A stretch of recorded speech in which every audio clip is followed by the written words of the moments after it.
വനം വകുപ്പിന് കീഴിലുള്ള പെരിയാർ ടൈഗർ കൺസർവേഷൻ ഫൗണ്ടേഷനിലെ സാമ്പത്തിക ക്രമക്കേടുകൾ അക്കമിട്ട് നിരത്തി ധനകാര്യ പരിശോധനാ വിഭാഗത്തിന്റെ റിപ്പോർട്ട്.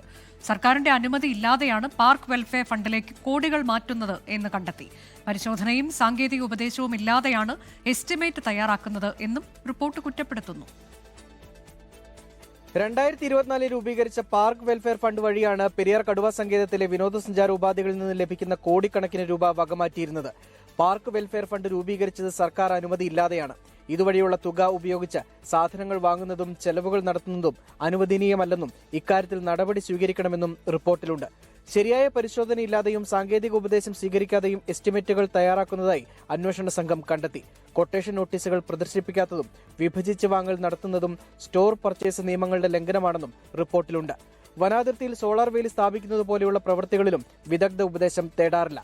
വിവിധ ആവശ്യങ്ങൾക്കെന്ന പേരിൽ ഉദ്യോഗസ്ഥർക്ക് അഡ്വാൻസായി നൽകിയ ദശലക്ഷക്കണക്കിന് രൂപ സമയബന്ധിതമായി തിരിച്ചടയ്ക്കുന്നതിൽ വീഴ്ച വരുത്തിയിട്ടുണ്ട്. ഇത് കേരള ഫിനാൻഷ്യൽ കോഡിന്റെ ലംഘനമാണ്. ഇവരിൽ നിന്നും പലിശയടക്കം തുക തിരികെ പിടിക്കണമെന്നാണ് റിപ്പോർട്ട്.